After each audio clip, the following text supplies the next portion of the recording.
Bonjour à tous, c'est ma première vidéo sur ma page. Je suis désolée, ce sera une vidéo coup de gueule. Je vais vous raconter une petite histoire.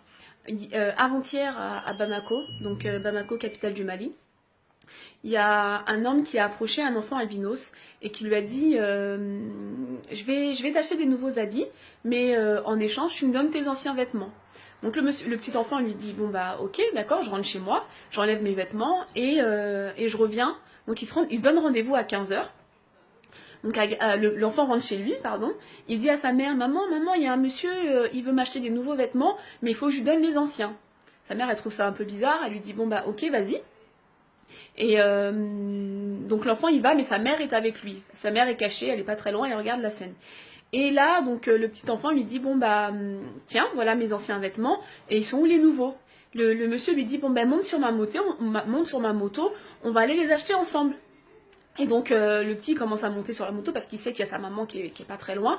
Et là du coup il y a sa mère qui arrive qui dit non, prenez pas mon enfant, n'emmenez pas mon enfant. Et du coup là il y a plein de gens qui viennent, qui s'interposent et tout ça. Donc le monsieur est arrêté. Il a passé une nuit en garde à vue à Bamako. Et en fait, le lendemain, donc nous on a porté plainte au nom de la fondation Salif Keita pour les albinos. On a porté plainte et la famille aussi.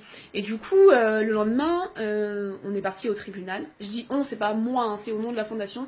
C'est notre assistante en fait qui a fait tout ce gros boulot. Donc merci à elle déjà. Donc elle est allée au tribunal et en fait au tribunal ce qui s'est passé c'est qu'il y a des personnes qui sont venues, des personnes de la famille du monsieur en disant Allah Kama, laissez-le, enfin pardon, à cause de Dieu, laissez-le, voilà, c'est un jeune, il travaille pour nous, laissez-le, pardon. Mais en fait ce que les gens ne comprennent pas c'est qu'il n'y a pas de pardon, c'est que c'est un crime et qu'on est en 2017, qu'on est rentré bientôt en 2018 et qu'il y a toujours ce genre d'horreurs qui sont perpétuées sur les albinos. Pourquoi? Pour des conneries, excusez-moi, mais vraiment des conneries, autour du sang albinos, autour de cheveux albinos, autour de vêtements albinos. Là, l'histoire, c'était quoi? C'était que si ce monsieur, il a dit quoi au tribunal? Qu'un marabout lui a dit que s'il ramenait les vêtements d'un albinos, et s'il ramenait l'albinos, et ben, sa grande sœur, qui a du mal à trouver un mari, trouverait un mari facilement. Mais attendez, comment on peut croire encore à ce genre de choses en 2017, en 2018, dans une capitale, à Bamako? Je veux bien, pourquoi pas, encore, je pourrais l'admettre et encore, mais difficilement, dans des campagnes hyper reculées, des brousses hyper reculées, qui n'ont pas accès aux informations, qui n'ont pas de connaissances, ok, mais sur une ville comme une capitale comme Bamako, je ne comprends pas comment ce genre de choses peut arriver encore.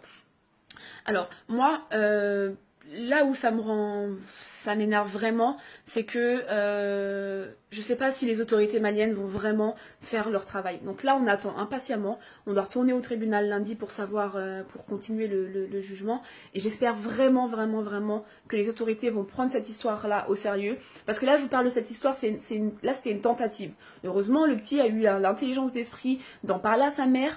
Et du coup, il a pu être sauvé. Mais ce qu'on sait pas, ce qu'on vous dit pas, c'est qu'il y a 4 mois, il y a 2 enfants albinos aussi qui ont été enlevés. Et on sait pas pourquoi, on sait pas pour quel rite, et on les a toujours pas retrouvés. Donc ça continue. C'est pas parce que les médias n'en parlent pas que ça ne se passe pas. Voilà, donc du coup, moi je voulais partager cette histoire-là avec vous parce que je trouve que c'était important et plus facile à expliquer en vidéo que par écrit. Mais voilà, je voulais vraiment partager ça avec vous pour que les gens se rendent compte que ça continue. Malheureusement, ça continue pour des conneries, pour des croyances ancestrales et il faut vraiment qu'on se sorte de ça.